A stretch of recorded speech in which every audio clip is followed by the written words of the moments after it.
Today I will be discussing my 3 observations I did for child development.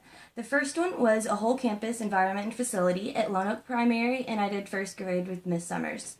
The second one I will be discussing was a whole classroom at Eastham, which I did with Miss Fall in 4th grade. And for the third one I will be discussing was my case study observation, which I did at Pinewood in 3rd grade with Miss Winters.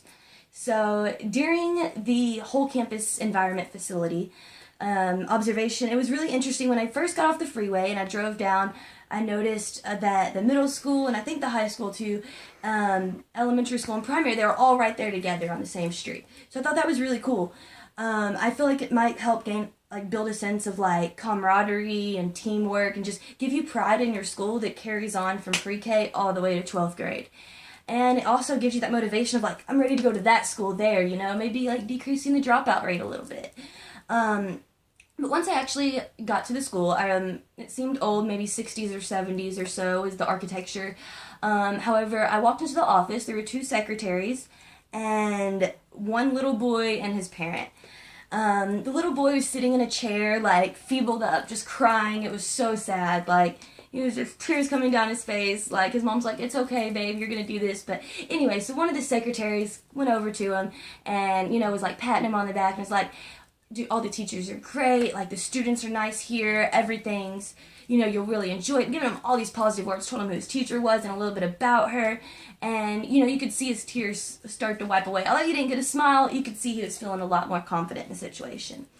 So once they actually, by the way, I didn't get any security check at this facility, no license checked or anything like that. However, once they told me the room number and I walked to the room, the first thing I noticed is down the halls, it was plain like Jane. Brown, light beige walls that were the old, cinder block things that were painted over, just plain beige. White laminate tile floors, no student artwork, no announcements, no bulletins, no poster, nothing covering the walls. It was like a straight hospital.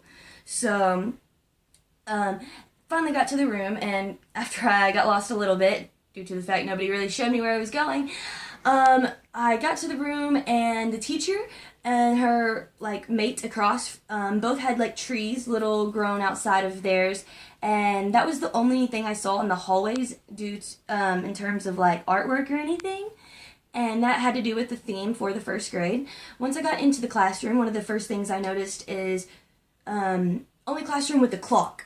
Only classroom I observed in with a clock. Also, one of the only 1st grade classrooms I'd been in with no bathroom. So the students did not have an individual bathroom in their classroom. I got a chance to go to the cafetorium for their first recess, because they got 2 during the day. And their cafeteria was huge. Had about, I think, 16 of the long tables, and it also had a stage. So, people could do, they could have speakers or plays or whatever going on in there. I really liked that, because you don't see many cafetoriums nowadays. One of the things I loved about the cafeteria area was on the walls all up around, they had, posters of citizenship, and, they would have loyalty, friendship, compassion, trustworthiness, and have short little sentences or definitions of what that meant. And I feel like that just is a great way to subliminally instill those concepts in the children's minds. And also you could kind of see that those concepts really were taking place in this school. The teachers to the students, with one another and with their peers, were very kind, polite, respectful, and everything like that. Although the physical environment wasn't the best, the more social environment of the school was absolutely fantastic. The second school I'll be talking about was Eastham Charter School, and I went, it's in downtown Little Rock. This was a whole classroom, 4th grade with Miss Fall, and one of my favorite things about Miss Fall is she had so many higher order thinking skills. They studied the Civil War, right, but they didn't have textbooks, because none of the school had textbooks. Also, what they didn't have desks. She didn't believe in desks. Got rid of them 4 years ago, said she'll never go back. They had lots of papassons, bean bags, rocking chairs, all kinds of things to sit on. They could learn and go take their place to learn or study wherever they wanted to in the classroom. But back to the Civil War, they were studying the Civil War, and it was an article that the teacher had gotten off of the internet that kind of showed and encompassed what it was to live in society during the time of the Civil War in America. So she had the students kind of relate what society and life was like during the Civil War era compared to their life now. And they went over cause and effects of the Civil War, the society during the Civil War, I should say, and then our society today, and in comparison, possibly the effects that may come from how we are living today.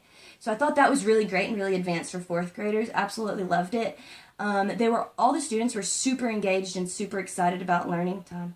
So all the students were super engaged. They were like talking out loud. They were like just into the lesson, playing off of each other. Like they kind of ran the classroom in a sense, you know. They didn't need much teacher guidance, and I thought that was really cool. With that being said, she took kind of a Waldorf approach, and she told me that she actually lets the students guide what lessons exactly they learn. Although she does it the same, they learn different things, even though they're learning the same concepts. So she has 3 classes, and they all have different materials that they learn because of what the class is personally interested in. So I thought that was really great, and probably helped the students stay engaged a whole lot.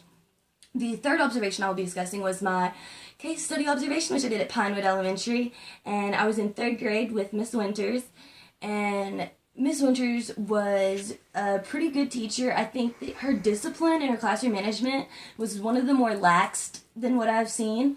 But initially I chose a child name for confidentiality reasons. We'll call him Avery. I chose Avery because he was more hyperactive, outgoing. He seemed to have enough for me to write about, honestly.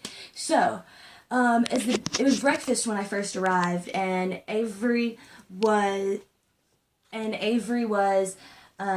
not eating. He was wandering around the classroom and everything, and eventually, once it was time to pick up, he was like, oh, I need to eat. So, you know, she went ahead and let him eat, but the whole time that was kind of Avery's thing. He just kind of wandered around and did his whole thing, but when asked or when given the opportunity, he was completely engaged and participated and did well. They had math problems. He was the first one done and got them all right.